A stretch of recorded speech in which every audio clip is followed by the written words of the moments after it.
نحمدہ ونصلی علی سید الانبیاء والمرسلین اما بعد فاعوذ باللہ من الشیطان الرجیم بسم اللہ الرحمن الرحیم قل هو اللہ احد اللہ الصمد لم یلد ولم یولد ولم یکن له کفوا احد صدق اللہ العظیم۔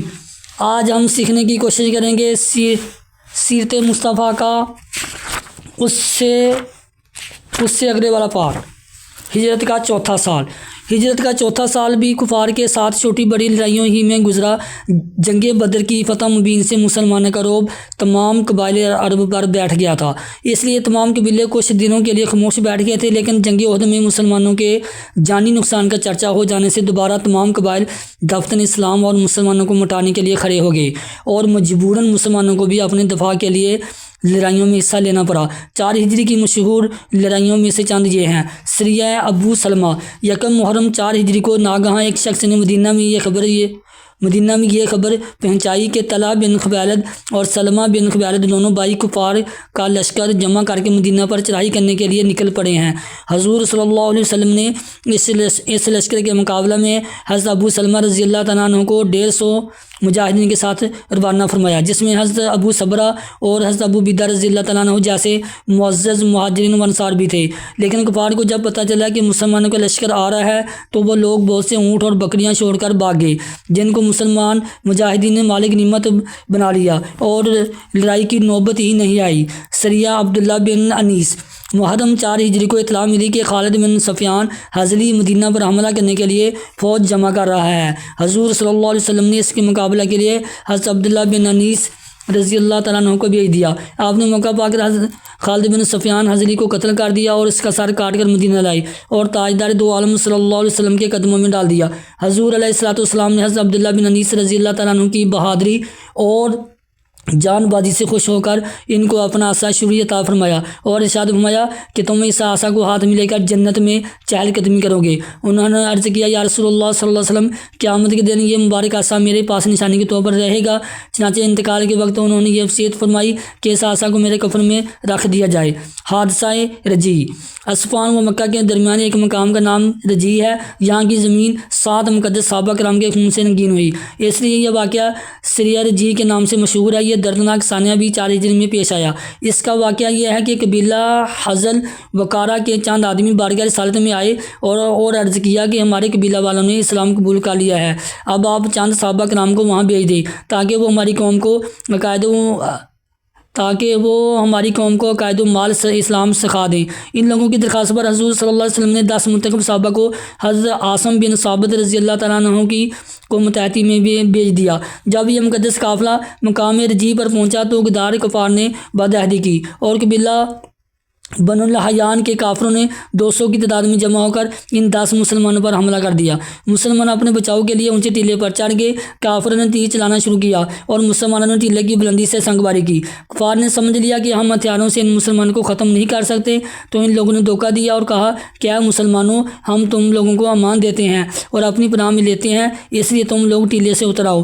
حضرت عاصم بن ثابت رضی اللہ تعالیٰ عنہ نے فرمایا کہ میں کسی کافر کی پناہ میں آنا گوارا نہیں کر سکتا۔ یہ کہہ کر خدا سے دعا مانگی کہ یا اللہ، تو اپنے رسول کو ہمارے حال سے مطلع فرما دے۔ پھر وہ جوش جاد میں بڑے ہوئے ٹیلے سے اترے اور کفار سے دست بدست لڑتے ہوئے اپنے 6 ساتھیوں کے ساتھ شہید ہو گئے۔ چونکہ حضرت عاصم رضی اللہ تعالیٰ عنہ نے جنگ بدر کے دن بڑے بڑے کفار کے لشکر کو قتل کیا تھا، اس لیے جب کفار مکہ کو حضرت عاصم رضی اللہ تعالیٰ عنہ کی شہادت کا پتہ چلا تو کفار مکہ نے چند آدمیوں کو مقامی رجی میں بھیجا تاکہ ان کے بدن کا کوئی ایسا حصہ کاٹ کر لائیں جس سے شناخت ہو جائے کہ واقعہ حضرت عاصم قتل ہو گئے ہیں۔ لیکن جب کفار آپ کی لاش کی تلاش میں اس مقام پر پہنچے تو اس شہید کی یہ کرامت دیکھی کہ لاکھوں کی تعداد میں شہد کی مکھیوں نے ان کی لاش کے پاس اس طرح گھیرا ڈال رکھا ہے جس سے وہاں تک پہنچنا ہی ناممکن ہو گیا ہے، اس لیے کفار مکہ ناکام واپس چلے گئے۔ باقی 3 اشخاص حضرت خبیب، حضرت زید بن بسنہ، حضرت عبداللہ بن طارق رضی اللہ تعالیٰ عنہ کفار کی پناہ پر اعتماد کر کے نیچے اترے تو کفار نے بدعہدی کی اور اپنے کمان کی تانتوں سے ان لوگوں کو باندھنا شروع کر دیا۔ یہ منظر دیکھ کر حضرت عبداللہ بن طارق رضی اللہ تعالیٰ عنہ نے فرمایا کہ یہ تم لوگوں کی پہلی بد عہدی ہے اور میرے لیے اپنے ساتھیوں کی طرح شہید ہو جانا بہتر ہے۔ چنانچہ وہ ان کافروں سے لڑتے ہوئے شہید ہو گئے، لیکن حضرت خبیب اور حضرت زید بن بصرہ رضی اللہ تعالیٰ عنہ کو کافروں نے باندھ دیا تھا، اس لیے یہ دونوں مجبور ہو گئے تھے۔ ان دونوں کو کفار نے مکہ میں لے جا کر بیچ ڈالا۔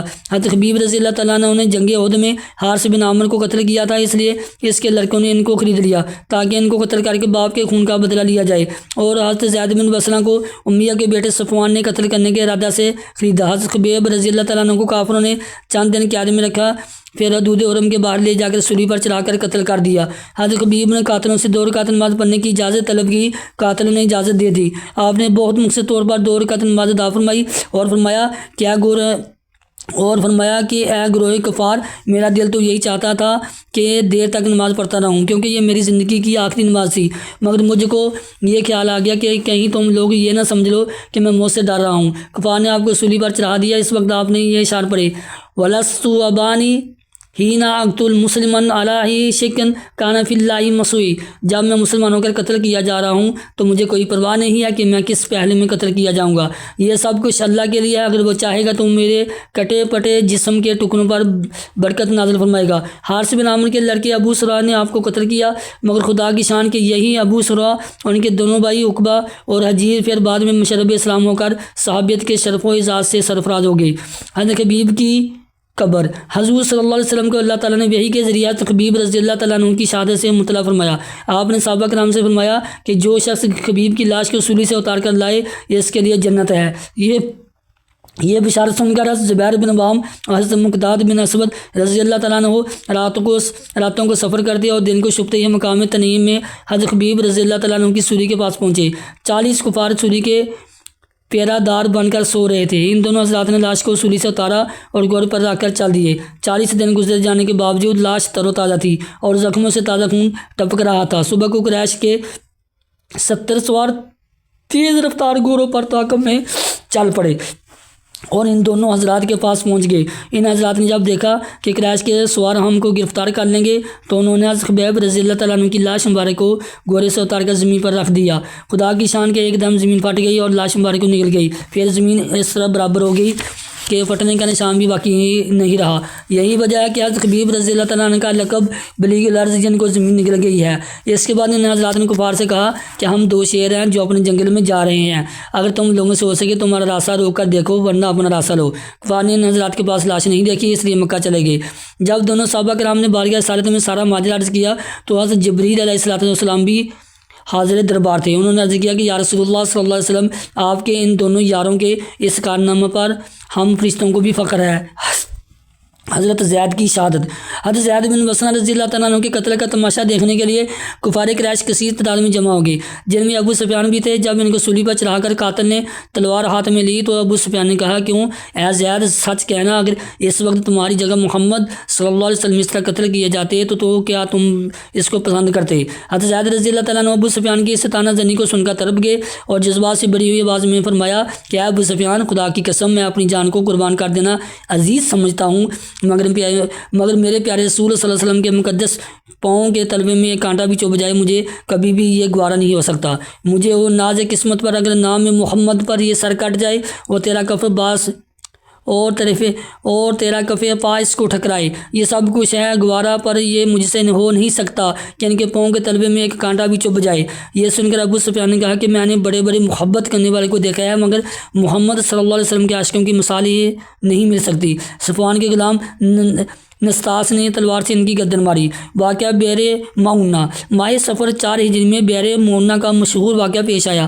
ابو برا عمرو بن مالک جو اپنی بہادری کی وجہ سے ملاب الاسنا برشیوں سے کھیلنے والا کہلاتا تھا، بارگاہ رسالت میں آیا۔ حضور صلی اللہ علیہ وسلم نے اس کو اسلام کی دعوت دی۔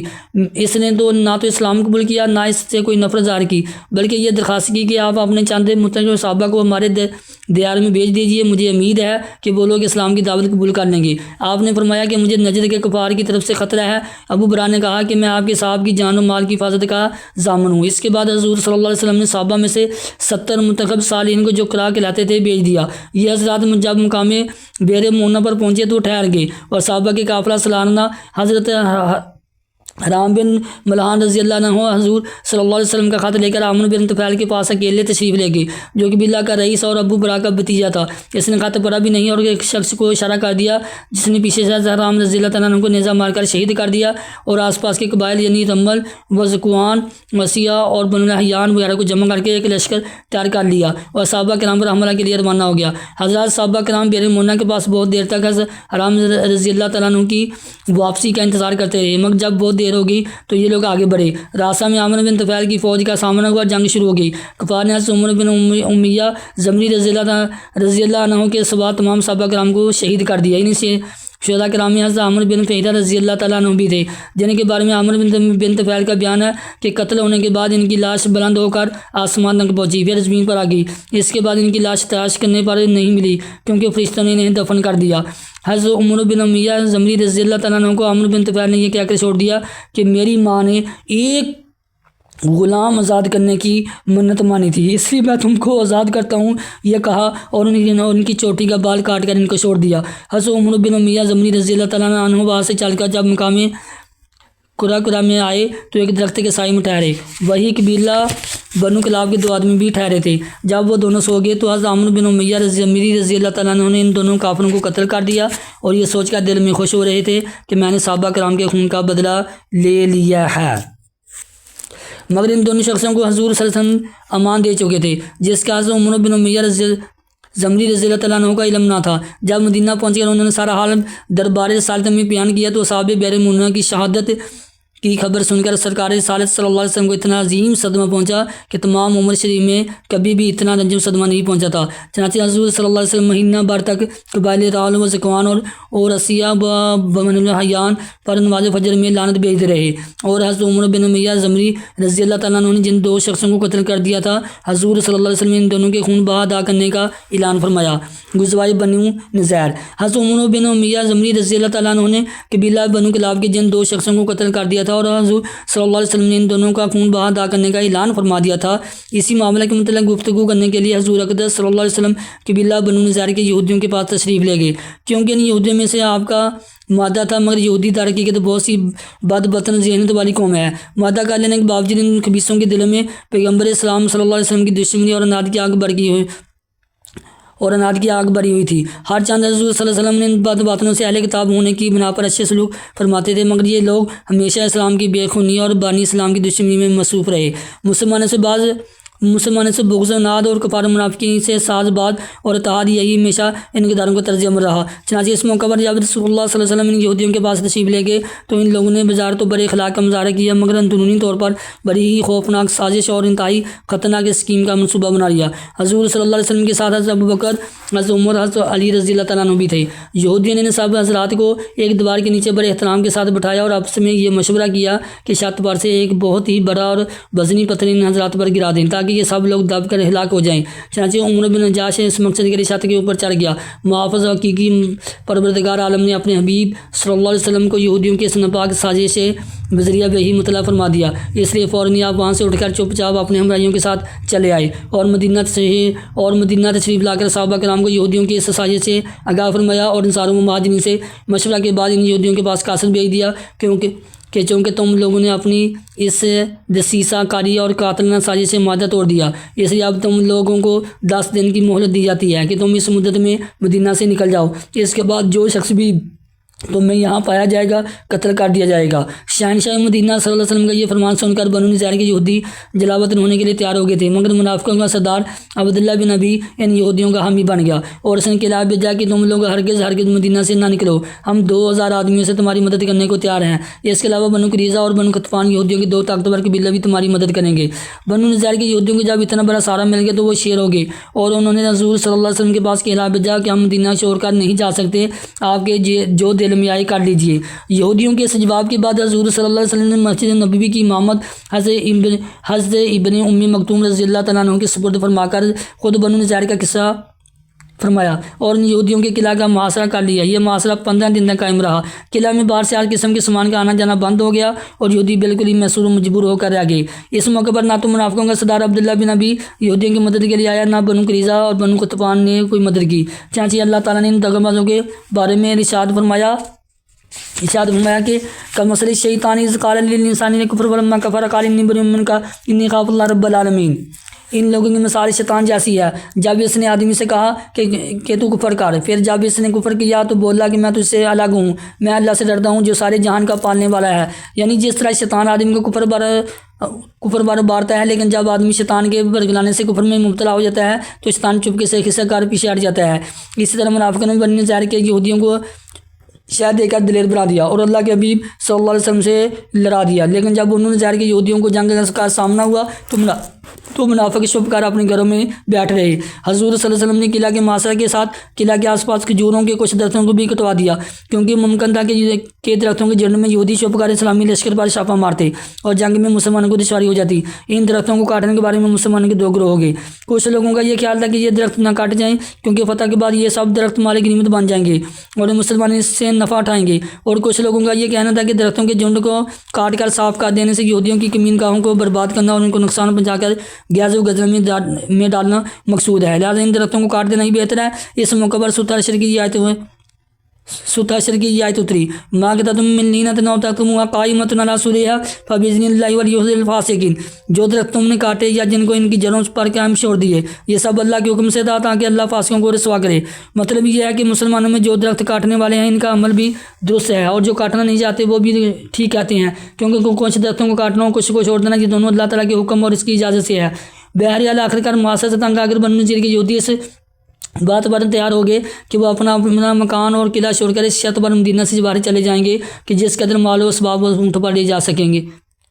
حضور صلی اللہ علیہ وسلم نے یہودیوں کی اس شرط کو منظور فرما دیا اور بنو نذیر کے سب یہودی 600 اونٹوں پر اپنا مال و سامان لاد کر ایک جلوس کی شکل میں گاتے بجاتے ہوئے مدینہ سے نکلے۔ کچھ تو خیبر چلے گئے اور زیادہ تعداد میں ملک شام جا کر عزرات اور اریحا میں آباد ہو گئے۔ ان لوگوں کے چلے جانے کے بعد ان کے گھروں کی مسلمانوں نے جب تلاشی دی تو 50 لوہے کی ٹوپیاں، 50 زریں، 340 تلوار نکلی جو حضور صلی اللہ علیہ وسلم کے قبضہ میں آئی۔ اللہ تعالیٰ نے بنو نذیر کے یہودیوں کے اس جلاوطنی کا ذکر قرآن مجید کی سورۃ حشر میں اس طرح فرمایا ہے، اللہ وہی ہے جس نے کافر کتابیوں کو ان کے گھروں سے نکالا۔ ان کے پہلے حشر کے لیے اے مسلمانوں تمہیں یہ گمان نہ تھا کہ وہ نکلیں گے، اور وہ سمجھتے تھے کہ ان کے قلعے انہیں اللہ سے بچا لیں گے، تو اللہ کا حکم ان کے پاس آ گیا جہاں سے ان کو گمان بھی نہ تھا، اور اس نے ان کے دلوں میں خوف ڈال دیا کہ وہ اپنے گھروں کو خود اپنے ہاتھوں سے اور مسلمانوں کے ہاتھوں سے ویران کرتے ہیں۔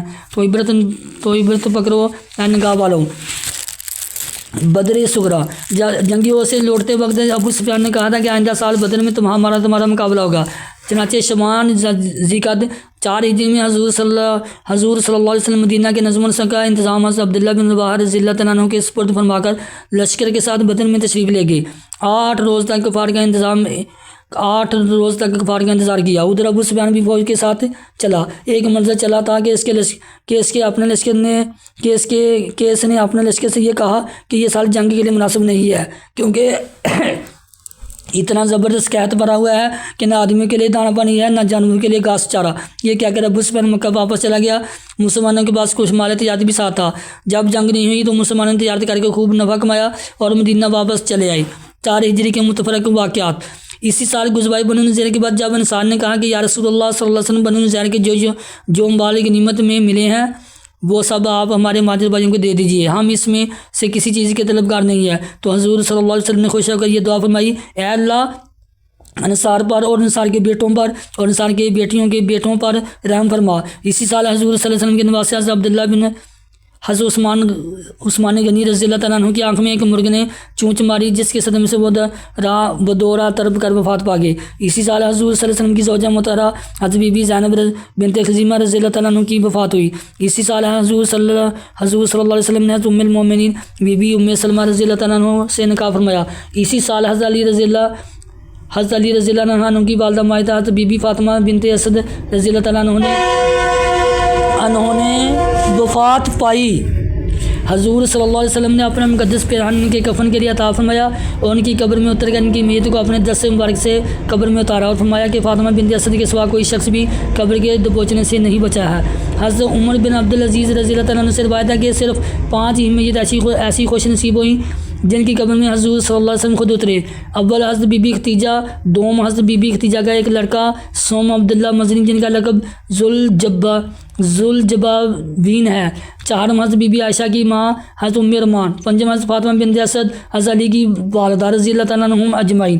اسی سال 4 شعبان 4 ہجری کو حضرت محمد حسین رضی اللہ تعالیٰ عنہ کی پیدائش ہوئی۔ اسی سال ایک یہودی نے یہودی کی عورتوں کے ساتھ زنا کیا اور یہودیوں نے یہ مقدمہ بارگاہ نبوت میں پیش کیا تو آپ نے تورات و قرآن دونوں کتابوں کی فرمان سے اس کو سنسار کرنے کا فیصلہ فرمایا۔ اسی سال طمع بن ابریق نے جو مسلمان تھا چوری کی تو حضور صلی اللہ علیہ وسلم نے قرآن کے حکم سے اس کا ہاتھ کٹوایا تھے۔ اس کے بعد طمع مکہ سے بھاگ گیا، وہاں بھی اس نے چوری کی، اہل مکہ نے اس کو قتل کر ڈالا، یا اس نے دوبارہ سے گر کر خود کشی کر لی یا دریا میں پھینک دیا گیا۔ ایک اور یہ بھی ہے کہ وہ مرتد ہو گیا تھا۔ بعض مورخین کے نزدیک شراب کی حرمت کا حکم بھی اسی سال نازل ہوا، اور بعض کے نزدیک 6 ہجری میں اور بعض کے نے کہا کہ 8 ہجری میں شراب حرام کی گئی۔ ہجرت کا 5واں سال، جنگی عہد میں مسلمانوں کی جانی نقصان کی چرچا ہو جانے اور کفار قریش اور یہودیوں کی مشترکہ سازشوں سے تمام قبائل کفار کا حوصلہ اتنا بلند ہو گیا کہ سب کو مدینہ پر حملہ کرنے کا جنون ہو گیا۔ چنانچہ 5 ہجری بھی کفر اسلام کے بہت سے مارکوں کو اپنے دامن میں لیے ہوئے ہیں۔ ہم چند مشہور غزوات بصرہ کا ذکر کرتے ہیں۔ غزوہ ذات الرقاع، سب سے پہلے قبائل انمار و سلبہ نے مدینہ پر چڑھائی کرنے کا ارادہ کیا۔ جب حضور صلی اللہ علیہ وسلم کو اس کی اطلاع ملی تو آپ نے 400 صحابہ کرام کا لشکر اپنے ساتھ لیا اور 10 محرم 5 ہجری کو مدینہ سے روانہ ہو کر مقام ذات الرقاع تک تشریف لے گئے۔ لیکن آپ کی آمد کا حال سن کر یہ کفار پہاڑوں میں بھاگ کر چھپ گئے، اس لیے کوئی جنگ نہیں ہوئی۔ مشرکین کی چند عورتیں ملی جن کو صحابہ نے گرفتار کر لیا۔ اس وقت مسلمان بہت ہی مفلس اور تنگ دستی کی حالت میں تھے۔ چنانچہ ابو موسیٰ اشعری رضی اللہ تعالیٰ عنہ کا بیان ہے کہ سواریوں کی اتنی کمی تھی کہ 6 آدمیوں کی سواری کے لیے ایک اونٹ تھا، جس پر ہم لوگ باری باری سوار ہو کر سفر کرتے تھے۔ پہاڑی زمین پر پیدل چلنے سے ہمارے پاؤں زخمی اور پاؤں کے ناخن جڑ گئے تھے، اس لیے ہم لوگوں نے اپنے پاؤں پر کپڑوں کے چتیرے لپیٹ لیے تھے۔ یہی وجہ کہ اس غزوہ کا نام غزوہ ذات الرقاع پابندوں والا غزوہ ہو گیا۔ بعض مورخین نے کہا کہ چونکہ وہاں کی زمین کے پتھر سفید و سیاہ رنگ کے تھے اور زمین ایسی نظر آتی تھی کہ گویا سفید اور کالے پابند ایک دوسرے سے جوڑے ہوئے ہیں، لہذا اس غزوہ کو غزوہ ذات الرقاع کہا جانے لگا۔ اور بعض کا قول ہے کہ یہاں پر ایک درخت کا نام ذات الرقاع تھا، اس لیے لوگ اس کو غزوہ ذات الرقاع کہنے لگے۔ ہو سکتا ہے کہ یہ ساری باتیں ہوں۔ مشہور امام سیرت ابن اسحاق کا قول ہے کہ سب سے پہلے اس غزوہ میں حضور صلی اللہ علیہ وسلم نے صلاۃ الخوف پڑھی۔ غزوہ دومت الجندل، ربیع الاول 5 ہجری میں پتہ چلا کہ مقام دومت الجندل میں جو مدینہ اور شہر دمشق کے درمیان قلعہ کا نام ہے، مدینہ پر حملہ کرنے کے لیے ایک بہت بڑی فوج جمع ہو رہی ہے۔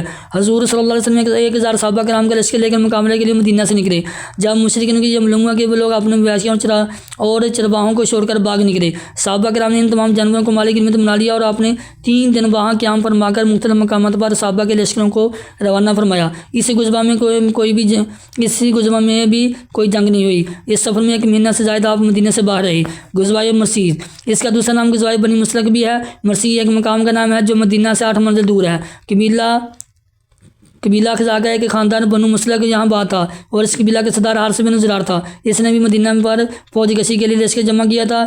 جب یہ خبر مدینہ پہنچی تو 2 شعبان 5 ہجری کو حضور اقدس صلی اللہ علیہ وسلم مدینہ پر حضرت زید بن حارثہ رضی اللہ تعالیٰ عنہ کو اپنا خلیفہ بنا کر لشکر کے ساتھ روانہ ہوئے۔ اس غزوہ میں حضرت بی بی عائشہ رضی اللہ تعالیٰ عنہ تو بی بی ام سلمہ رضی اللہ تعالیٰ عنہ بھی آپ کے ساتھ تھی۔ جب حارث بن زرار کو آپ نے کی تشریف آوری کی خبر ہوگی تو اس پر ایسی دہشت سوار ہوگی کہ وہ اور اس کی فوج بھاگ کر منتشر ہو گئی، مگر خود مسیح کے باشندوں نے لشکر اسلام کا سامنا کیا اور جم کر مسلمانوں پر تیر برسانے لگے۔ لیکن جب مسلمانوں نے ایک ساتھ مل کر حملہ کر دیا تو 10 کفار مارے گئے اور ایک مسلمان بھی شہادت سے سرفراز ہوئے۔ باقی سب کفار گرفتاروں کے جن کی تعداد 700 سے زائد تھی۔ 2000 اونٹ اور 5000 بکریاں مالک غنیمت میں صحابہ کرام کے ساتھ آئیں۔ غزوہ مرسی جنگ کے اعتبار سے تو کوئی خاص اہمیت نہیں رکھتا، مگر اس جنگ میں بعض ایسے اہم واقعات درپیش ہو گئے کہ یہ غزوہ تاریخ نبویہ کا ایک بہت ہی اہم اور شاندار عنوان بن گیا۔ ان مشہور واقعات میں سے چند یہ ہے۔ منافقین کی شرارت، اس جنگ میں مالک غنیمت کے لالچ میں بہت سے منافقین بھی شریک ہو گئے تھے۔ ایک دن پانی لینے پر ایک مہاجر اور ایک انصاری میں کچھ تکرار ہو گئی۔ مہاجر نے بلند آواز سے یا مہاجرین، اے مہاجر فریاد ہے، اور انصاری نے یا انصار، اے انصاریوں فریاد ہے کا نعرہ مارا۔ یہ نعرہ سنتے ہی انصار و مہاجرین دوڑ پڑے اور اس قدر بات بڑھ گئی کہ آپس میں جنگ کی نوبت آ گئی۔ رئیس المنافقین عبداللہ بن ابی کو شرارت کا ایک موقع مل گیا۔ اس نے اشتعال دلانے کے لیے انصاریوں سے کہا کہ لو یہ تو وہی مثل ہوئی کہ سمن کلی لیا کلک، تم اپنے کتے کو فربا کرو تاکہ وہ تمہیں کو کھا ڈالے۔ تم انصاریوں ہی نے ان مہاجرین کو حوصلہ بڑھا دیا ہے، لہذا اب ان مہاجرین کی مالی امداد و مدد بالکل بند کر دو۔ یہ لوگ ذلیل خوار ہیں اور ہم ساری عزت دار ہیں۔ اگر ہم مدینہ پہنچے تو یقیناً ہم ان ذلیل لوگوں کو مدینہ سے نکال باہر کر دیں گے۔ حضور اکرم صلی اللہ علیہ وسلم جب اس ہنگامہ کا شوروں کو سنا تو انصار مہاجرین نے سے فرمایا کہ تم لوگ زمانہ جاہلیت کی نعرہ بازی کر رہے ہو۔ جمال نبوت دیکھتے ہی انصار مہاجرین برف کی طرف ٹھنڈے پڑ گئے اور رحمت عالم صلی اللہ علیہ وسلم کے چند فکروں نے محبت کا ایسا دریا بہا دیا کہ پھر انصار مہاجرین شیر شکر کی طرح گل مل ہو گئے۔ جب عبداللہ بن ابی کی بےہودہ بات حضرت عمر رضی اللہ تعالیٰ عنہ کے کان میں پڑی تو وہ اس قدر تیش میں آگے کہ ننگی تلوار لے کر آیا اور عرض کیا، یا رسول اللہ مجھے اجازت دیجیے کہ میں اس منافق کی گردن داں دوں۔ حضور اقدس صلی اللہ علیہ وسلم نے نہایت نرمی کے ساتھ ارشاد فرمایا کہ عمر خبردار ایسا نہ کرو ورنہ کفار میں یہ خبر پھیل جائے گی کہ محمد صلی اللہ علیہ وسلم اپنے ساتھیوں کو بھی قتل کرنے لگے ہیں۔ یہ سن کر حضرت عمر رضی اللہ تعالیٰ عنہ بالکل ہی خاموش ہو گئے، مگر اس خبر کا پورے لشکر میں چرچا ہو گیا۔ یہ عجیب بات ہے کہ عبداللہ بن ابی جتنا بڑا اسلام اور بانی اسلام صلی اللہ علیہ وسلم کا دشمن تھا، اس سے کہیں زیادہ بڑھ کر اس کے بیٹے اسلام کے سچے شدائی اور حضور صلی اللہ علیہ وسلم کے جانسار صحابی تھے۔ ان کا نام بھی عبداللہ تھا۔ جب اپنے باپ کی بکواس کا پتہ چلا تو وہ غیاظ و غضب میں بڑے ہوئے بارگاہ رسالت میں حاضر ہوئے اور عرض کیا کہ یا رسول اللہ، اگر آپ میرے باپ کے قتل کو پسند فرماتے ہوں تو میری تمنا ہے کہ کسی دوسرے کے بجائے میں خود اپنی تلوار سے اپنے باپ کا سر کاٹ کر آپ کے قدموں میں ڈال دوں۔ آپ نے ارشاد فرمایا کہ نہیں، ہرگز نہیں، میں تمہارے باپ کے ساتھ کبھی بھی کوئی برا سلوک نہیں کروں گا۔ اور ایک روایت میں بھی یہ بھی آیا ہے کہ مدینہ کے قریب وادی عقیق میں وہ اپنے باپ عبداللہ بن ابی کا راستہ روک کر کھڑے ہو گئے اور کہا کہ تم نے مہاجرین اور رسول اللہ صلی اللہ علیہ وسلم کو ذلیل کہا ہے، اللہ کی قسم میں اس وقت تک تم کو مدینہ میں داخل نہیں ہونے دوں گا جب تک رسول اللہ صلی اللہ علیہ وسلم اجازت عطا نہ فرمائیں گے، اور جب تک تم اپنی زبان سے یہ نہ کہو کہ حضور صلی اللہ علیہ وسلم تمام اولاد آدم میں سب سے زیادہ عزت والے ہیں اور تم سارے جہان والوں میں سب سے زیادہ ذلیل ہو۔ تمام لوگ انتہائی حیرت اور تعجب کے ساتھ یہ منظر دیکھ رہے تھے۔ جب حضور صلی اللہ علیہ وسلم وہاں پہنچے اور یہ دیکھا کہ بیٹا باپ کا راستہ روکے ہوئے کھڑا ہے اور عبداللہ بن ابی زور زور سے کہہ رہا ہے کہ میں سب سے زیادہ ذلیل ہوں اور حضور اکرم صلی اللہ علیہ وسلم سب سے زیادہ عزت دار ہے، آپ نے یہ دیکھتے حکم دیا کہ اس کا راستہ چھوڑ دو تاکہ یہ مدینہ میں داخل ہو جائے۔ حضرت جویریہ سے نے کہا، غزوۂ مرسی کی جنگ میں جو کفار مسلمانوں کے ہاتھ میں گرفتار ہوئی، ان میں سے سردار قوم حارث بن زرار کی بیٹی حضرت جویریہ رضی اللہ تعالیٰ عنہ بھی تھی۔ جب تمام قیدی لونڈی غلام بنا کر مجاہدین اسلام میں تقسیم کر دیے گئے تو حضرت جویریہ رضی اللہ تعالیٰ عنہ حضرت ثابت بن قیس رضی اللہ تعالیٰ عنہ کے حصے میں آئی تو انہوں نے حضرت جویریہ رضی اللہ تعالیٰ عنہ کو یہ کہہ دیا کہ مجھے اتنی رقم دے دو تو میں تمہیں آزاد کر دوں گا۔ حضرت جویریہ رضی اللہ تعالیٰ عنہ کے پاس کوئی رقم نہیں تھی۔ وہ حضور صلی اللہ علیہ وسلم کے دربار میں حاضر ہوئی اور عرض کیا کہ یا رسول اللہ، میں اپنے قبیلے کے سردار حارث بن زرار کی بیٹی ہوں اور میں مسلمان ہوں اور میں مسلمان ہو چکی ہوں۔ حضرت ثابت بن قیس نے اتنی رقم لے کر مجھے آزاد کر دینے کا وعدہ کر لیا ہے، آپ میری امداد فرمائیں تاکہ میں یہ رقم ادا کر کے آزاد ہو جاؤں۔ آپ نے ارشاد فرمایا کہ اگر میں اس سے بہتر سلوک تمہارے ساتھ کروں تو کیا تم منظور کر لو گی؟ انہوں نے پوچھا کہ وہ کیا ہے؟ آپ نے فرمایا کہ میں چاہتا ہوں کہ میں خود تنہا تمہاری طرف سے ساری رقم ادا کر دوں اور تم کو آزاد کر کے میں تم سے نکاح کر لوں کہ تمہارا خاندانی اعزاز و وقار برقرار رہ جائے۔ حضرت جویریہ رضی اللہ تعالیٰ عنہ نے خوشی اس کا منظور کر لیا۔ چنانچہ حضور صلی اللہ علیہ وسلم نے ساری رقم اپنے پاس سے ادا فرما کر حضرت جویریہ رضی اللہ تعالیٰ عنہ سے نکاح فرما دیا۔ جب یہ خبر لشکر میں پھیل گئی کہ حضور صلی اللہ علیہ وسلم نے حضرت جویریہ رضی اللہ تعالیٰ عنہ سے نکاح فرما لیا تو مجاہدین اسلام کے لشکر میں اس خاندان کے جتنے لونڈی غلام تھے مجاہدین نے سب کو فوراً ہی آزاد کر کے رہا کر دیا، اور لشکر اسلام کا ہر سپاہی یہ کہنے لگا کہ جس خاندان میں رسول اللہ صلی اللہ علیہ وسلم نے شادی کر لی اس خاندان کا کوئی آدمی لونڈی غلام نہیں رہ سکتا۔ اور حضرت بی بی عائشہ رضی اللہ تعالیٰ عنہ کہنے لگی کہ ہم نے کسی عورت کا نکاح حضرت جویریہ کے نکاح سے بڑھ کر خیر و برکت والا نہیں دیکھا کہ اس کی وجہ سے تمام خاندان بنی مصطلق کو غلامی سے آزادی نصیب ہو گئی۔ حضرت جویریہ رضی اللہ تعالیٰ عنہ کا اصلی نام برہ تھا، حضور صلی اللہ علیہ وسلم نے اس نام کو بدل کر جویریہ نام رکھا۔ واقعہ افق، اس غزوہ سے جب رسول اللہ صلی اللہ علیہ وسلم مدینہ واپس آنے لگے تو ایک منزل پر رات میں پڑاؤ کیا۔ حضرت عائشہ رضی اللہ تعالیٰ عنہ ایک بند ہودج میں سواروں کا سفر کرتی تھی اور چند مخصوص آدمی اس ہودج کی اونٹ پر لادنے اور اتارنے کے لیے کر رہے تھے۔ حضرت بی بی عائشہ رضی اللہ تعالیٰ عنہ لشکر کی روانی سے کچھ پہلے لشکر سے باہر رفع حاجت کے لیے تشریف لے گئیں۔ جب وہ واپس آئیں تو دیکھا کہ ان کے گلے کا ہار کہیں ٹوٹ کر گر پڑا ہے۔ وہ دوبارہ اس ہار کی تلاش میں لشکر سے باہر چلی گئیں۔ اس مرتبہ واپسی میں کچھ دیر لگی اور لشکر روانہ ہو گیا۔ آپ کو ہودج لانے والوں نے یہ خیال کر کے ام المومنین ہودج کے اندر تشریف فرمایا ہے، ہودج کو اونٹ پر لا دیا اور پورا قافلہ منزل سے روانہ ہو گیا۔ جب عائشہ رضی اللہ تعالیٰ عنہ منزل پر واپس آئیں تو یہاں کوئی آدمی موجود نہیں تھا۔ تنہائی سے سخت گھبرائی، اندھیری رات میں اکیلے چلنا بھی خطرناک تھا، اس لیے وہ یہ سوچ کر وہیں لیٹ گئی کہ جب اگلی منزل پر لوگ مجھے نہ پائیں گے تو ضرور ہی میری تلاش میں یہاں آئیں گے۔ وہ لیٹی لیٹی سو گئی۔ ایک صحابی جس کا نام حضرت صفوان بن معطل رضی اللہ تعالیٰ عنہ تھا، وہ ہمیشہ لشکر کے پیچھے پیچھے اس خیال سے چلا کرتے تھے تاکہ لشکر کا گرا پڑا سامان اٹھاتے چلیں۔ وہ جب اس منزل پر پہنچے تو حضرت بی بی عائشہ رضی اللہ تعالیٰ عنہ کو دیکھا، اور چونکہ پردہ کی آیت نازل ہونے سے پہلے وہ بارہا ام المومنین کو دیکھ چکے تھے، اس لیے دیکھتے ہی پہچان لیا اور انہیں مردہ سمجھ کر انا للہ و انا الیہ راجعون پڑھا۔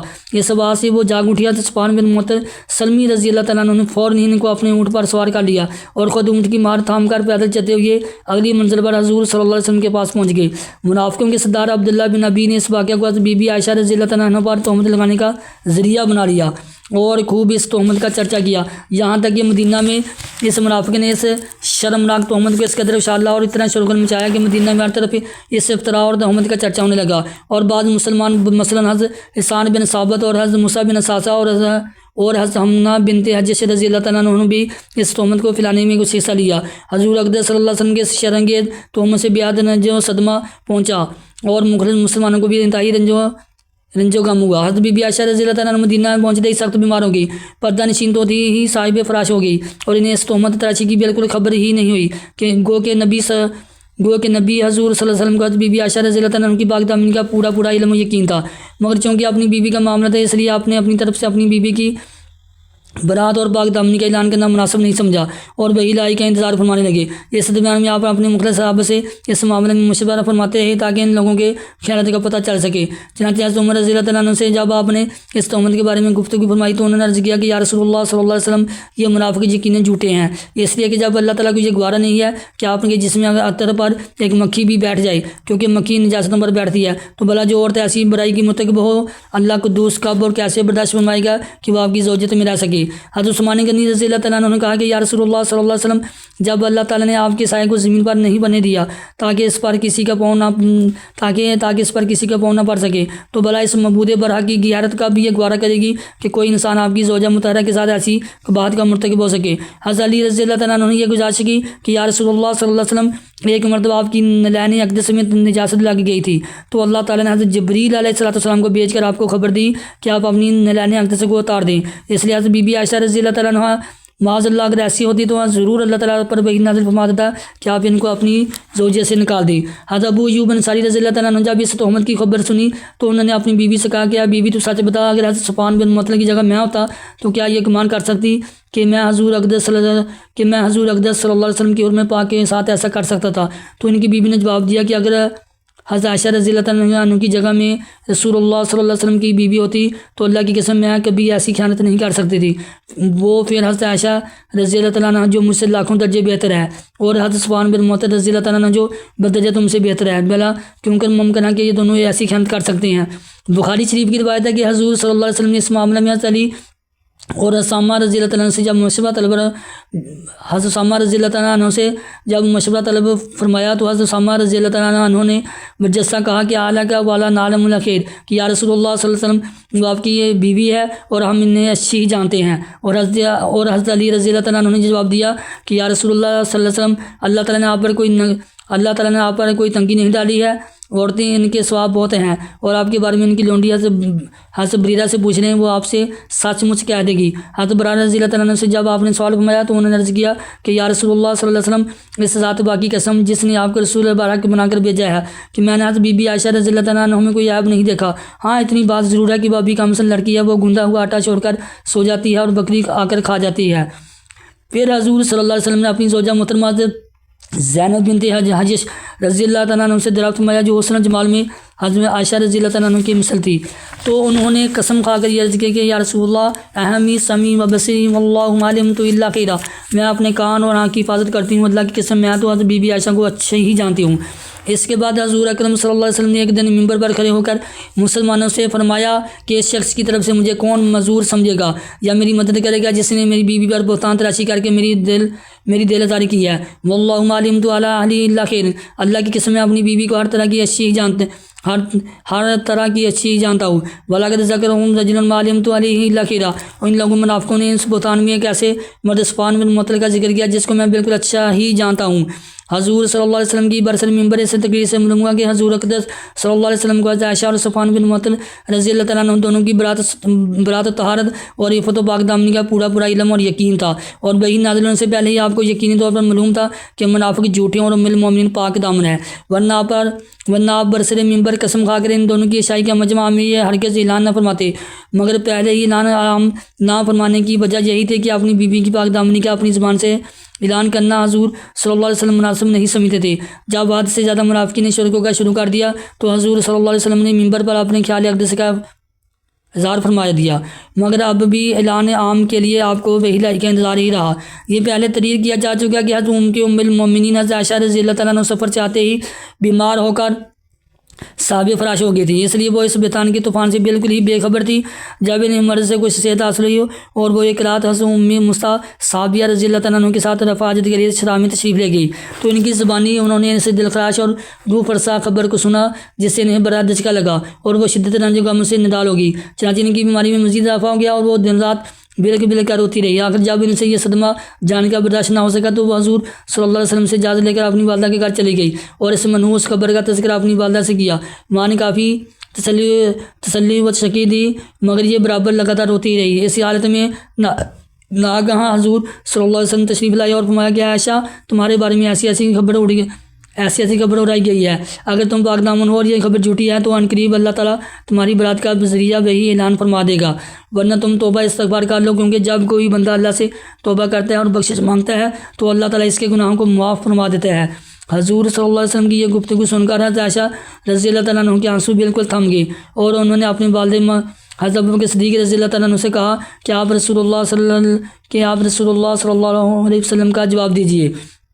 تو انہوں نے فرمایا کہ اللہ کی قسم میں نہیں جانتا کہ حضور صلی اللہ علیہ وسلم کو کیا جواب دوں۔ پھر انہوں نے ماں سے جواب دینے کی درخواست کی تو ان کی ماں نے بھی یہی کہا۔ پھر خود حضرت بی بی عائشہ رضی اللہ تعالیٰ عنہ نے حضور صلی اللہ علیہ وسلم کو یہ جواب دیا کہ لوگوں نے جو ایک بے بنیاد بات اڑائی ہے اور یہ لوگوں کو دلوں میں بیٹھ چکی ہے اور کچھ لوگ اس کو سچ سمجھ چکے ہیں۔ اس وقت میں اگر میں کہوں کہ میں پاک دامن ہوں تو لوگ اس کی تصدیق نہیں کریں گے، اور اگر میں اس برائی کا اقرار کر لوں تو سب مان لیں گے، حالانکہ اللہ تعالیٰ جانتا ہے کہ میں اس الزام سے بری اور پاک دامن ہوں۔ اس وقت میری مثال حضرت یوسف علیہ السلام کے باپ حضرت یعقوب علیہ السلام جیسی ہے، لہذا میں بھی وہی کہتی ہوں جو انہوں نے کہا تھا یعنی فصبر جبین اللہ المستعان علی ما تصفون۔ یہ کہتی انہوں نے کروٹ بدل کر منہ پھیر لیا اور کہا کہ اللہ تعالیٰ جانتا ہے کہ میں اس تہمت سے بری اور پاک دامن ہوں، اور مجھے یقین ہے کہ اللہ تعالیٰ ضرور میری برات کو ظاہر فرما دے گا۔ حضرت بی بی عائشہ رضی اللہ تعالیٰ عنہ کا جواب سن کر ابھی رسول اللہ صلی اللہ علیہ وسلم اپنی جگہ سے اٹھے بھی نہ تھے اور ہر شخص اپنی جگہ پر بیٹھا ہی ہوا تھا کہ ناگہاں حضور صلی اللہ علیہ وسلم پر وحی نازل ہونے لگی اور آپ پر نزول وحی کے وقت کی بے چینی شروع ہو گئی، اور باوجود کہ شدید سردی کا وقت تھا مگر پسینے کے قطرات موتیوں کی طرح آپ کے بدن سے ٹپکنے لگے۔ جب وحی اتر چکی تو ہنستے ہوئے حضور صلی اللہ علیہ وسلم نے فرمایا کہ عائشہ تم اللہ تعالیٰ کا شکر ادا کرتے ہوئے اس کی حمد کرو کہ اس نے تمہاری برات اور پاک دامنی کا اعلان فرما دیا۔ پھر آپ نے قرآن کی سورۃ نور میں سے 10 آیتوں کی تلاوت فرمائی جو ان الذین جاؤ بالافک سے شروع ہو کر ان اللہ رؤوف الرحیم پر ختم ہوتی ہے۔ ان آیات کے نازل ہو جانے کے بعد منافقوں کا منہ کالا ہو گیا اور ام المومنین بی بی عائشہ رضی اللہ تعالیٰ عنہ کی پاک دامنی کا آفتاب اپنی پوری آب و تاب کے ساتھ اس طرح چمک اٹھا کہ قیامت تک آنے والے مسلمانوں کے دلوں کی دنیا میں نور ایمان سے اجالا ہو گیا۔ حضرت ابوبکر صدیق رضی اللہ تعالیٰ عنہ کا حضرت موسیٰ بن صادہ پر بڑا غصہ آیا۔ یہ آپ کے خالہ زاد بھائی تھے اور بچپن ہی میں ان کے والد وفات پا گئے تھے، تو حضرت ابوبکر صدیق رضی اللہ تعالیٰ عنہ نے ان کی پرورش بھی کی تھی اور ان کی مفلسی کی وجہ سے ہمیشہ آپ ان کی مالی امداد فرماتے رہتے تھے، مگر اس کے باوجود حضرت موسیٰ بن صادہ رضی اللہ تعالیٰ عنہ نے بھی اس تہمت کی تراشی اور اس کا چرچا کرنے میں کچھ حصہ لیا تھا۔ اس وجہ سے حضرت ابوبکر صدیق رضی اللہ تعالیٰ عنہ نے غصہ میں بھر کے یہ قسم کھا لی کیا میں موسیٰ بن صادہ کی کبھی بھی کوئی مالی مدد نہیں کروں گا۔ اس موقع پر اللہ تعالیٰ نے یہ آیت نازل فرمائی وَلَا يَأْتَلِ أُولُو الْفَضْلِ مِنكُمْ وَالسَّعَةِ أَن يُؤْتُوا أُولِي الْقُرْبَى وَالْمَسَاكِينَ وَالْمُهَاجِرِينَ فِي سَبِيلِ اللَّهِ وَلْيَعْفُوا وَلْيَصْفَحُوا أَلَا تُحِبُّونَ أَن يَغْفِرَ اللَّهُ لَكُمْ وَاللَّهُ غَفُورٌ رَحِيمٌ۔ اور قسم نہ کھائیں وہ جو تم میں فضیلت والے اور گنجائش والے ہیں، قرابت والوں اور مسکینوں اور اللہ کی راہ میں ہجرت کرنے والوں کو دینے کی، اور چاہیے کہ معاف کریں اور درگزر کریں۔ کیا تم اسے پسند نہیں کرتے کہ اللہ تمہاری بخشش کرے، اور اللہ بخت بخشنے والا اور بڑا مہربان ہے۔ اس آیت کو سن کر حضرت ابوبکر صدیق رضی اللہ تعالیٰ عنہ نے اپنی قسم توڑ ڈالی، اور پھر حضرت موسیٰ بن اساسہ رضی اللہ تعالیٰ عنہ کا خرچ بدستور صحابہ کا تعاف فرمانے لگے۔ پھر حضور صلی اللہ علیہ وسلم نے مسجد نبوی کی خطبہ پڑھا اور سورۃ النور کی آیتیں تلاوت فرما کر مجمع میں سنا دی، اور تہمت لگانے والوں میں سے حضرت حسان بن ثابت، حضرت موسیٰ بن اساسہ، حضرت حمنہ بن حجش رضی اللہ تعالیٰ عنہم اور رئیس المنافقین عبداللہ بن ابی، ان چاروں کو حد کذب کی سزا میں 80 دورے مارے گئے۔ شارح بخاری علامہ کرمانی رحمۃ اللہ علیہ نے فرمایا کہ حضرت بی بی عائشہ کی برات اور پاک دامنی کی وہ یقینی ہے جو قرآن سے ثابت ہے، اگر کوئی اس میں ذرا بھی شک کرے تو وہ کافر ہے۔ دوسرے تمام فقہاء امت کا بھی یہی مسلک ہے۔ آیت تیمم کا نزول، ابن عبد البر و ابن سعد و ابن حبان وغیرہ محدثین علماء سیرت کا قول ہے کہ تیمم کی آیت اس گزائے مسیح میں نازل ہوئی، مگر روزۃ الحباب میں لکھا ہے کہ آیت تیمم کسی دوسرے کی زبان میں اتری ہے۔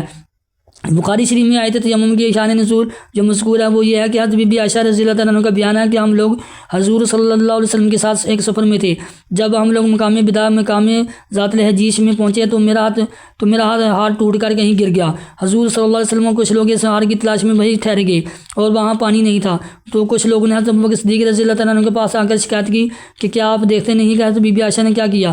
حضور صلی اللہ علیہ وسلم اور صحابہ کو یہاں ٹھہرا لیا ہے، حالانکہ یہاں پانی موجود نہیں ہے۔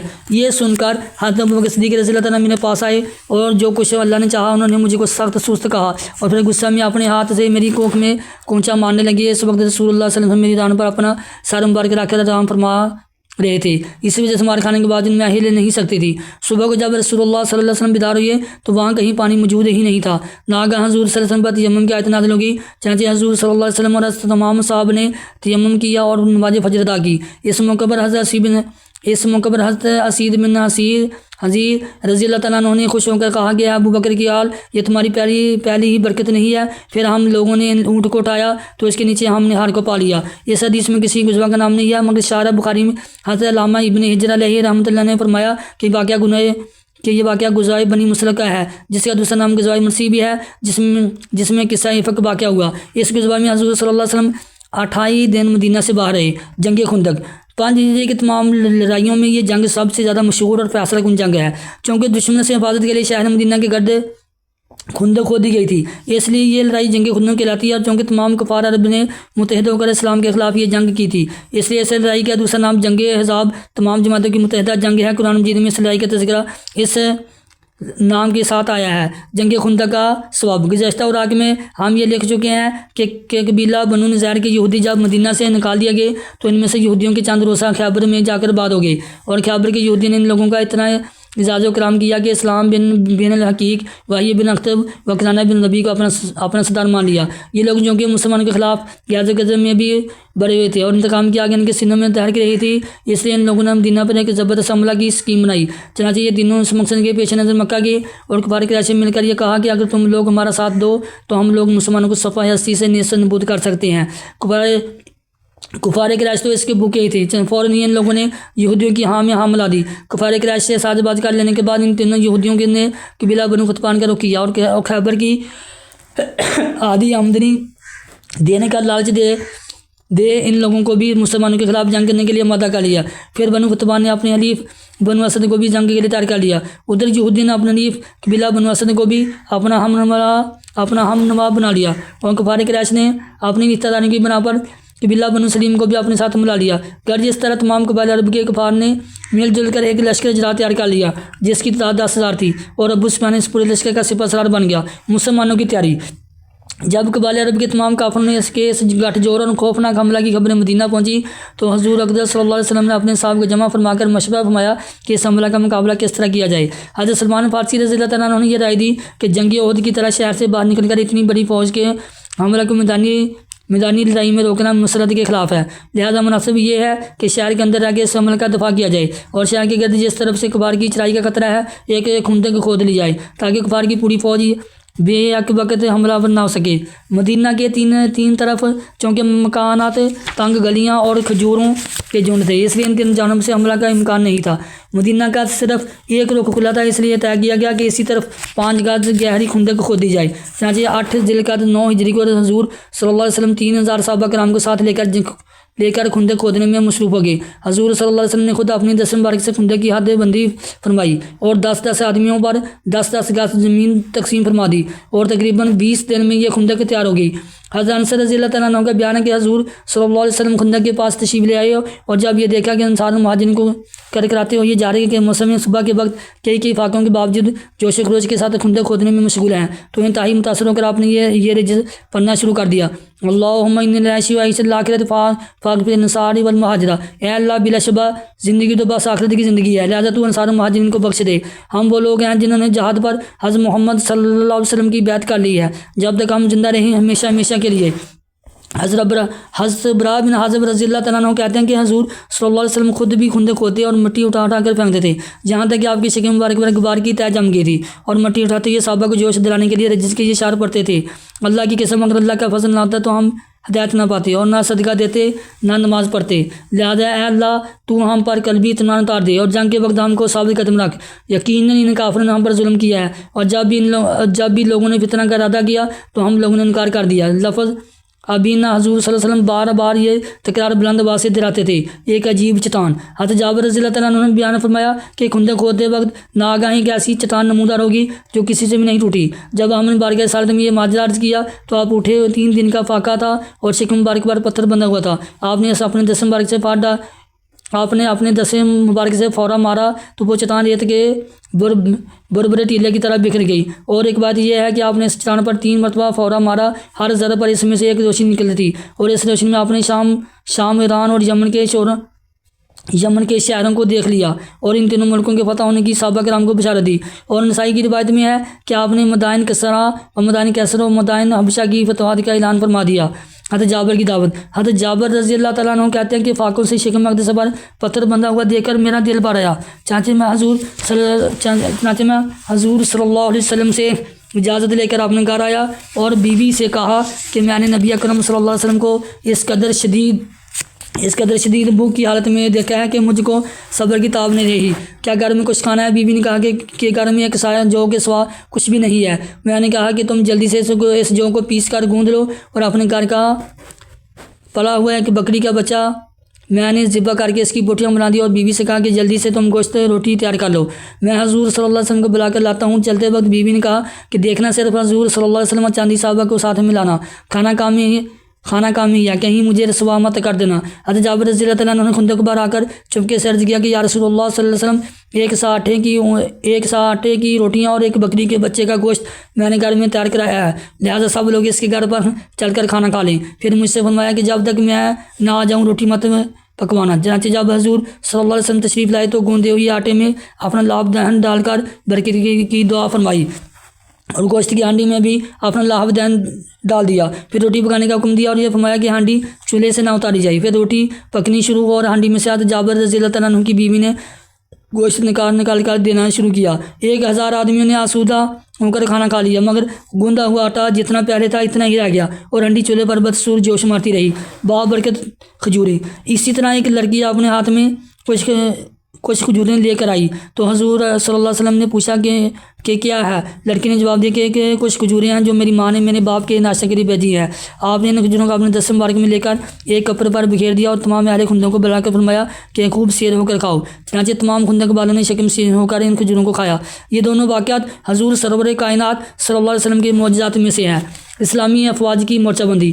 حضور اقدس صلی اللہ علیہ وسلم نے خندق تیار ہو جانے کے بعد عورتوں اور بچوں کو مدینہ کے محفوظ قلعوں میں جمع فرما دیا اور مدینہ پر حضرت ابن مکتوم رضی اللہ تعالیٰ عنہ کو اپنا خلیفہ بنا کر 3000 انصار مہاجرین کی فوج کے ساتھ مدینہ سے نکل کر صلا پہاڑ کے دامن میں ٹھہرے۔ صلا آپ کی پشت پر تھا اور آپ کے سامنے خندق تھی۔ مہاجرین کا جندہ زید بن حارثہ کے ہاتھ میں دیا اور انصار کا علمدار سعد بن عبادہ رضی اللہ تعالیٰ عنہ کو بنا دیا۔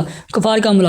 کفار قریش اور ان کے تعدیوں نے 10,000 کے لشکر کے ساتھ مسلمان پر حملہ بول دیا اور 3 طرف سے کافروں کے لشکر سے زور و شور کے ساتھ مدینہ پر امٹ پڑا کہ شہر کی فضا میں گرد و غبار کا طوفان اٹھ گیا۔ اس خوفناک چڑھائی اور لشکر کفار کے دل بادل کی مارکہ رائی کا نقشہ قرآن پاک کی زبان سے سنیے۔ جب کافر تم پر آگے، تمہارے اوپر سے اور تمہارے نیچے سے، اور جب کہ ٹھٹک کر رہ گئی نگاہیں اور دل گلوں کے پاس خوف سے آگے، اور تم اللہ پر امید و یاس سے طرح طرح کے طرح طرح کے گمان کرنے لگے۔ اس جگہ مسلمان آزمائش اور امتحان میں ڈال دیے گئے اور وہ بڑے زور کے زلزلے میں جھنجھوڑ کر رکھ دیے گئے۔ منافقین جو مسلمان کے دوش و بدوش کھڑے تھے وہ کفار کے اس لشکر کو دیکھتے ہی بزدل ہو کر پھیلنے لگے اور اس وقت ان کے نفاق کا پردہ چاک ہو گیا۔ چنانچہ ان لوگوں نے اپنے گھر جانے کی اجازت مانگنی شروع کر دی، جیسے کہ قرآن میں اللہ تعالیٰ کا فرمان ہے، اور ایک گروہ منافقین ان میں سے نبی کی اجازت طلب کرتا تھا۔ منافق کہتے ہیں کہ ہمارے گھر کھلے پڑے ہیں، حالانکہ وہ کھلے ہوئے نہیں تھے، ان کا مقصد بھاگنے کے سوا کچھ نہیں تھا۔ لیکن اسلام کے سچے جانصار مہاجرین انصار نے جب لشکر کفار کی طوفانی یلغار کو دیکھا تو اس طرح سینہ سپر ہو کر ڈٹ گیا کہ اسلحہ اور حد کی پہاڑیاں سر اٹھا کے ان مجاہدین کی اول العزم کی حیرت سے دیکھنے لگی۔ ان جانصاروں کی ایمانی شجاعت کی تصویر صفحات قرآن پر بے صورت تحریر دیکھی ہے۔ شاہد ربانی ہے، جب مسلمانوں نے قبائل کفار کے لشکروں کو دیکھا تو بول اٹھے کہ یہ تو وہی منظر ہے جس کا اللہ اور اس کے رسول نے ہم سے وعدہ کیا تھا، اور اللہ اور اس کے رسول دونوں سچے ہیں، اور اس نے ان کے ایمان و اطاعت کو اور زیادہ بڑھا دیا۔ بنو قریظہ کی غداری۔ قبیلہ بنو قریظہ کے یہودی اب تک غیر جانبدار تھے، لیکن بنو نذیر کے یہودیوں نے ان کو بھی اپنے ساتھ ملا کے لشکر کفار میں شامل کر لینے کی کوشش شروع کر دی۔ چنانچہ حیی بن اخطب ابو سفیان کے مشورہ سے بنو قریظہ کے سردار کعب بن اسد کے پاس گیا۔ پہلے تو اس نے اپنا دروازہ نہیں کھولا اور کہا کہ محمد صلی اللہ علیہ وسلم کے حلیف ہیں اور ہم نے ان کو ہمیشہ اپنے حلقہ پہ بند پایا ہے، اس لیے ہم ان سے عہد شکنی کرنا خلاف مربت سمجھتے ہیں۔ مگر بنو نذیر کے یہودیوں نے اس قدر شدید اصرار کیا اور طرح طرح سے برگلایا کہ بلا کر کعب بن اسد معاہدہ توڑنے کے لیے راضی ہو گیا۔ بنو قریظہ نے جب معاہدہ توڑ دیا تو کفار سے مل گئے تو کفار مکہ اور ابو سفیان خوشی سے باغ ہو گئے۔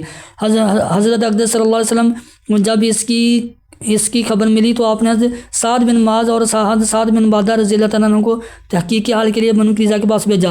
وہاں جا کر معلوم ہوا کہ واقعہ بنو قریظہ نے معاہدہ توڑ دیا ہے۔ جب ان دونوں معزز صحابیوں نے بنو قریظہ کو ان کا معاہدہ یاد دلایا تو ان بدذات یہودیوں نے انتہائی بے حیائی کے ساتھ یہاں تک کہہ دیا کہ ہم کچھ نہیں جانتے کہ محمد صلی اللہ علیہ وسلم کون ہے اور معاہدہ کس کو کہتے ہیں، اور معاہدہ کس کو کہتے ہیں، ہمارا کوئی معاہدہ ہوا ہی نہیں تھا۔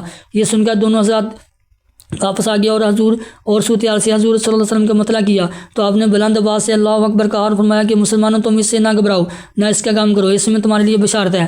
کفار کا لشکر جب آگے بڑھا تو سامنے خندق دیکھ کر ٹھہر گیا اور شہر مدینہ کا محاصرہ کر لیا، اور تقریباً 1 مہینے تک کفار شہر مدینہ کے گرد گھیرا ڈالے ہوئے پڑے رہے، اور یہ محاصرہ اس سختی کے ساتھ قائم رہا کہ حضور صلی اللہ علیہ وسلم اور مصحابہ پر کئی فاقے گزر گئے۔ کفار نے ایک طرف تو خندق کا محاصرہ کر رکھا تھا اور دوسری طرف اس لیے حملہ کرنا چاہتے تھے کہ مسلمانوں کی عورتیں اور بچے قلعوں میں بنا کے تھے، مگر حضور صلی اللہ علیہ وسلم نے یہاں خندق کے مختلف حصوں پر صحابہ کرام کو مقرر فرما دیا تھا کہ وہ کفار کے حملوں کا مقابلہ کرتے رہیں۔ اس طرح عورتوں بچوں کی حفاظت کے لیے بھی کچھ صحابہ کرام کو متعین کر دیا تھا۔ انصار کی ایمانی شجاعت۔ محاصرہ کی وجہ سے مسلمانوں کی پریشانی دیکھ کر حضور صلی اللہ علیہ وسلم نے یہ خیال کیا کہ کہیں مہاجرین انصار ہمت نہ ہار جائیں، اس لیے آپ نے ارادہ فرمایا کہ قبیلہ ختوان کے سردار عینہ بن حسین سے اس شرط پر معاہدہ کرنے کہ وہ مدینہ کی انتہائی پیداوار لے لیا کرے اور کفار مکہ کا ساتھ چھوڑ دے۔ مگر جب آپ نے سعد بن معاذ سعد بن عبادہ رضی اللہ تعالیٰ سے آپ نے یہ خیال اظہار فرما دیا تو ان دونوں نے عرض کیا کہ یا رسول اللہ صلی اللہ علیہ وسلم، اگر اس بارے میں اللہ تعالیٰ کی طرف سے وحی اتر چکی ہے جب تو ہمیں اس سے انکار کی مجال ہی نہیں ہو سکتی، اور اگر یہ ایک رائے ہے تو یا رسول اللہ صلی اللہ علیہ وسلم، اگر اس بارے میں اللہ تعالیٰ کی طرف سے وحی اتر چکی ہے تو جب تو ہمیں اس سے انکار کی مجال ہی نہیں ہو سکتی، اور اگر یہ ایک رائے ہے تو یا رسول اللہ صلی اللہ علیہ وسلم، جب ہم کفر کی حالت میں تھے اس وقت تو قبیلہ غطفان کے سرکش کبھی ہماری ایک کھجور نہ لے سکے، اور اب جب کہ اللہ تعالیٰ نے ہم لوگوں کے اسلام اور آپ کی غلامی کی عزت سے سرفراز فرما دیا ہے تو بلا کیونکہ ممکن ہے کہ ہم اپنا مال ان کافروں کو دے دیں گے۔ ہم ان کفار کو کھجوروں کا انبار نہیں بلکہ نیزوں اور تلواروں کی مار کا تحفہ دیتے رہیں گے یہاں تک کہ اللہ تعالیٰ ہمارے اور ان کے درمیان فیصلہ فرما دے گا۔ یہ سن کر حضور صلی اللہ علیہ وسلم خوش ہو گئے اور آپ کو پورا اطمینان ہو گیا۔ خندق کی وجہ سے دست بدست لڑائی نہیں ہو سکتی تھی اور کفار حیران تھے کہ اس خندق کو کیوں کر پار کریں گے، مگر دونوں طرف سے روانہ برابر تیر اور پتھر چلا کرتے تھے۔ آخر ایک روز عمر بن عبدود، اکرمہ بن ابو جہل و حبیرہ بن وہب، وزرار بن اختاب وغیرہ کفار کے چند بہادروں نے بنو کنانہ سے کہا کہ اٹھو، آج مسلمانوں سے جنگ کر کے بتا دو کہ شہ سوار کون ہے۔ چنانچہ یہ سب خندق کے پاس آ گئے اور ایک ایسی جگہ سے جہاں خندق کی چڑھائی کچھ کم تھی گورا کو کر خندق کو پار کر لیا۔ عمر بن عبدود مارا گیا۔ سب سے آگے عمر بن عبدود تھا۔ یہ اگرچہ 90 برس کا خراٹ بڈھا تھا مگر 1000 سواروں کے بہادر مانا جاتا تھا۔ جنگ بدر میں زخمی ہو کر بھاگ نکلا تھا اور اس نے یہ قسم کھا رکھی تھی کہ جب تک مسلمانوں سے بدلہ نہ لے لوں گا بالوں میں تیل نہ ڈالوں گا۔ یہ آگے بڑھا اور چلا چلا کر مقابلہ کی دعوت دینے لگا۔ 3 مرتبہ اس نے کہا کہ کون ہے جو میرے مقابلہ کو آتا ہے۔ تینوں مرتبہ حضرت علی اللہ کے شیر نے اٹھ کر جواب دیا کہ میں حضور صلی اللہ علیہ وسلم نے روکا کہ اے علی یہ عمر بن عبد الود ہے۔ حضرت اللہ کے شیر نے عرض کیا کہ جی ہاں میں جانتا ہوں کہ یہ عمر بن عبد الود ہے، لیکن میں اسے لڑوں گا۔ یہ سن کر تاجدار نبوت صلی اللہ علیہ وسلم نے اپنی خاص تلوار ذوالفقار اپنے دست مبارک سے حیدر کرار کے مقدس ہاتھ میں دے دی اور اپنی مبارک ہاتھوں سے ان کے سر انور پر امامہ باندھا اور یہ دعا فرمائی کہ یا اللہ تو علی کی مدد فرما۔ حضرت اسد اللہ غالب علی بن ابی طالب رضی اللہ تعالیٰ عنہ مجاہدین شان سے اس کے سامنے کھڑے ہو گئے اور دونوں میں اس طرح کا مکالمہ شروع ہوا۔ حضرت علی رضی اللہ تعالیٰ عنہ اے عمر بن عبد الود تو مسلمان ہو جا۔ عمر بن عبد الود یہ مجھ سے کبھی ہرگز نہیں ہو سکتا۔ حضرت علی رضی اللہ تعالیٰ عنہ لڑائی سے واپس چلا جا۔ عمر بن عبد الود یہ مجھے منظور نہیں۔ حضرت علی رضی اللہ تعالیٰ عنہ تو پھر مجھ سے جنگ کر۔ عمر بن عبد الود ہنس کر کہا کہ میں کبھی یہ سوچ بھی نہیں سکتا تھا کہ دنیا میں کوئی مجھے کو جنگ کی دعوت دے گا۔ حضرت علی رضی اللہ تعالیٰ عنہ لیکن میں تجھ سے لڑنا چاہتا ہوں۔ عمر بن عبد الود آخر تمہارا نام کیا ہے؟ حضرت علی رضی اللہ تعالیٰ عنہ نے فرمایا علی بن ابی طالب۔ عمر بن عبد الود اے بھتیجے تم ابھی بہت ہی کم عمر ہو، میں تمہارا خون بہانا پسند نہیں کرتا۔ حضرت علی رضی اللہ تعالیٰ عنہ لیکن میں تمہارا خون بہانے کو بے حد پسند کرتا ہوں۔ عمر بن عبد الود خون کھولا دینے والے یہ گرم گرم جملے سن کر مالک غصہ کے آپے سے باہر ہو گیا۔ حضرت اللہ کے شیر پیدل تھے اور یہ سوار تھا۔ اس پر جو غیر سوار ہی تو گورے سے اتر پڑا اور اپنی تلوار سے گورے کے پاؤں کاٹ ڈالے اور ننگی تلوار لے کر آگے بڑھا۔ حضرت اللہ کے شیر پر تلوار کا بھرپور وار کیا۔ حضرت شیر اللہ نے تلوار کے سوار کو اپنی ڈال پر رکھا اور یہ وار اس طرح سخت تھا کہ تلوار ڈہا اور ماما کو کاٹتی ہوئی پیشانی پر لگی۔ وہ بہت گہرا زخم نہیں لگا مگر پھر بھی زندگی بھر یہ ٹکڑا آپ کی پیشانی پر یادگار بن کر رہ گیا۔ حضرت علی شیر اللہ رضی اللہ تعالیٰ عنہ نے طرف کر لٹکار کے اے عمر سنبھل جا، اب میری باری ہے۔ یہ کیا کہ اسد اللہ غاب نے ذوالفقار کا ایسا جچا تلا ہاتھ مارا کہ تلوار دشمن کے شانے کو کاٹتی ہوئی کمر سے پار ہو گئی اور وہ تل ملا کر زمین پر گرا اور دمی زمین میں مر کر فنار ہو گیا اور میدان کارزار زبان حال سے پکار اٹھا شاہی مردان شیر یزدان قوت پروردگار لا فتح الا علی سیف اللہ ذوالفقار۔ حضرت علی رضی اللہ تعالیٰ عنہ اس کو قتل کیا اور منہ پھیر کر چل دیے۔ حضرت عمر رضی اللہ تعالیٰ عنہ نے کہا کہ علی آپ نے عمر بن عبد الود کی زرہ کیوں نہیں اتار لی؟ سارے عرب میں سے اچھی کوئی زرہ نہیں ہے۔ آپ نے فرمایا کیا عمر ذوالفقار کی مار سے وہ اس طرح بے قرار ہو کر زمین پر گرا کہ اس کی شرمگاہ کھل گئی، اس لیے حیا کی وجہ سے میں نے منہ پھیر لیا۔ نوفل کی لاش۔ اس کے بعد نوفل غصہ میں بے فراغ میدان میں نکلا اور پکارنے لگا کہ میرا مقابلہ کے لیے کون آتا ہے؟ حضرت زبیر بن عوام رضی اللہ تعالیٰ نے اس پر بیلی کی طرح جھپٹے اور ایسی تلوار ماری کہ وہ 2 ٹکڑے ہو گیا اور تلوار زین کو کاٹتی ہوئی گورے کی کمر تک پہنچ گئی۔ لوگوں نے کہا کہ اے زبیر تمہاری تلوار کی مثال نہیں مل سکتی۔ آپ نے فرمایا کہ تلوار کیا چیز ہے؟ کلائی میں دم خم اور زرم میں کمال چاہیے۔ ہیرا اور زرار بھی بڑے تنتنا سے آگے بڑھے مگر جب ذوالفقار کا بار دیکھا تو لرزہ بلند ہو کر فرار ہو گئے۔ کفار کے باقی شہسوار بھی جو خندق کو پار کر کے آگے تھے وہ سب بھی باغ کھڑے ہوئے اور ابو جہل کے بیٹا اکرمہ تو اس قدر بادباس ہو گیا کہ اپنا نیزہ پھینک کر بھاگا اور خندق کے پار جا کر اس کو قرار آیا۔ بعض مورخین کا قول ہے کہ نوفل کو علی رضی اللہ تعالیٰ عنہ نے قتل کیا اور بعض نے یہ کہا کہ نوفل حضور صلی اللہ علیہ وسلم پر حملہ کرنے کی غرض سے اپنے گورے کو خدا کر خندق کو پار کرنا چاہتا تھا کہ خود ہی خندق میں گر پڑا اور اس کی گردن ٹوٹ گئی اور وہ مر گیا۔ بہرحال کفار مکہ نے 10,000 درہم میں اس کی لاش کو لینا چاہا تاکہ وہ اس کو ذات کے ساتھ دفن کریں۔ حضور صلی اللہ علیہ وسلم نے رقم لینے سے انکار فرما دیا اور ارشاد فرمایا کہ ہم اس لاش سے کوئی غرض نہیں، مشرکین اس کو لے جائیں اور دفن کریں، ہمیں اس پر کوئی اعتراض نہیں ہے۔ اس دن کا حملہ بہت ہی سخت تھا۔ دن بھر لڑائی جاری رہی اور دونوں طرف سے تیر اندازی اور پتھر بازی کا سلسلہ برابر جاری رہا۔ کسی مجاہد کا اپنی جگہ سے ہٹنا ناممکن تھا۔ خالد بن ولید نے اپنی فوج کے ساتھ ایک جگہ سے خندق کو پار کر لیا اور بالکل ہی ناگہاں حضور صلی اللہ علیہ وسلم کے خیمہ اقدس پر حملہ آور ہو گیا مگر اسید بن اسیر حضرت رضی اللہ تعالیٰ عنہ نے اس کو دیکھ لیا اور 200 مجاہدین کے ساتھ لے کر دوڑ پڑے اور خالد بن ولید کے ساتھ 10 بدس کی لڑائی میں ٹکرا گئے اور خوب جم کر لڑے، اس لیے کفار خیمہ تک نہ پہنچ سکے۔ اس گمسان کی لڑائی میں حضور صلی اللہ علیہ وسلم کی نماز عصر قضا ہو گئی۔ بخاری شریف کی روایت ہے کہ حضرت عمر رضی اللہ تعالیٰ عنہ جنگ خندق کے دن سورج غروب ہونے کے بعد کفار کو برا بلا کہتے ہوئے بارگاہ صالح میں حاضر ہوئے اور عرض کیا کہ یا رسول اللہ صلی اللہ علیہ وسلم میں نماز عصر نہیں پڑھ سکا، تو حضور صلی اللہ علیہ وسلم نے فرمایا کہ میں نے بھی ابھی تک میں نے بھی ابھی تک نماز عصر نہیں پڑھی۔ پھر آپ نے وادی بطحان میں سورج غروب ہو جانے کے بعد نماز عصر قضا پڑھی۔ پھر اس کے بعد نماز مغرب عطا فرمائی اور کفار کے حق میں یہ دعا مانگی، اللہ ان مشرکوں کے گھروں اور ان کی قبروں کو آگ سے بھر دے۔ ان لوگوں نے ہم کو نماز وسطیٰ سے روک دیا یہاں تک کہ سورج غروب ہو گیا۔ جنگ خندق کے دن حضور صلی اللہ علیہ وسلم نے یہ دعا بھی فرمائی، اے اللہ، اے کتاب نازل فرمانے والے، جلد حساب لینے والے، تو ان کفار کے لشکروں کو شکست دے دے، اے اللہ ان کو شکست دے اور انہیں جھنجھوڑ دے۔ حضرت زبیر کو خطاب ملا۔ حضور صلی اللہ علیہ وسلم جنگ خندق کے موقع پر جب کہ کفار مدینہ کا محاصرہ کیے ہوئے تھے اور کسی کے لیے شہر سے باہر نکلنا دشوار تھا، 3 دفعہ اشارہ فرمایا، 3 دفعہ ارشاد فرمایا کہ کون ہے جو قوم کفار کی خبر لائے۔ تینوں مرتبہ حضرت زبیر بن عوام رضی اللہ تعالیٰ عنہ نے جو حضور صلی اللہ علیہ وسلم کی پھوپھی حضرت صفیہ رضی اللہ تعالیٰ عنہ کی فرزند ہے، یہ کہا کہ میں یا رسول اللہ صلی اللہ علیہ وسلم خبر لاؤں گا۔ حضرت زبیر رضی اللہ تعالیٰ عنہ کی اس جانساری سے خوش ہو کر تاجدار دو عالم صلی اللہ علیہ وسلم نے فرمایا، ہر نبی کے لیے ہماری مددگار خاص ہوتے ہیں اور میرا ہماری زبیر ہے۔ اس طرح حضرت زبیر رضی اللہ تعالیٰ عنہ کو بارگاہ رسالت سے ہماری کا خطاب ملا جو کسی دوسرے صحابی کو نہیں ملا۔ حضرت سعد بن معاذ شہید۔ اس جنگ میں مسلمان کے جانی نقصان بہت ہی کم ہوا، یعنی کل 6 مسلمان شہادت سے سرفراز ہوئے، مگر انصار کا سب سے بڑا بازو ٹوٹ گیا، یعنی حضرت سعد بن معاذ رضی اللہ تعالیٰ عنہ جو کہ بلا اس کے سردار اعظم تھے، اس جنگ میں ایک تیر سے زخمی ہو گئے اور پھر شفا یاب نہ ہو سکے۔ آپ کی شہادت کا واقعہ یہ ہے کہ آپ ایک چھوٹی سی سرح پہنے ہوئے جوش میں بڑے ہوئے نیزہ لے کر لڑنے کے لیے جا رہے تھے کہ ابن ارقا نامی کافر نے ایسا نشانہ باندھ کر تیر مارا کہ جس سے آپ کی ایک روگی جس کا نام عقل ہے وہ کٹ گئی۔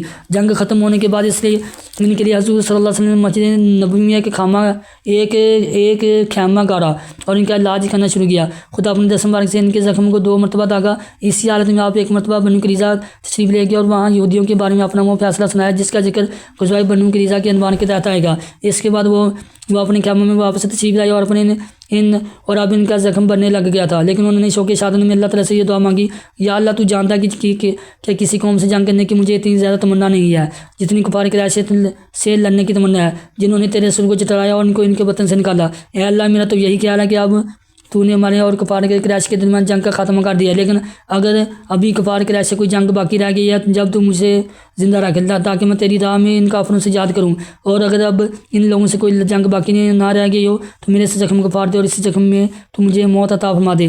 آپ کی یہ دعا ختم ہوتے ہی بالکل اچانک آپ کا زخم پھٹ گیا اور خون بہہ کر مسجد نبوی کے اندر بنی غفار کے خیمہ میں پہنچ گیا۔ ان لوگوں نے چونک کر کہا کہ خیمہ والو، یہ کیسا خون ہے جو تمہاری خیمہ سے بہہ کر ہماری طرف آ رہا ہے؟ جب لوگوں نے دیکھا تو حضرت سعد بن معاذ رضی اللہ تعالیٰ عنہ کے زخم سے خون بہہ رہا تھا، اسی زخم میں ان کی وفات ہو گئی۔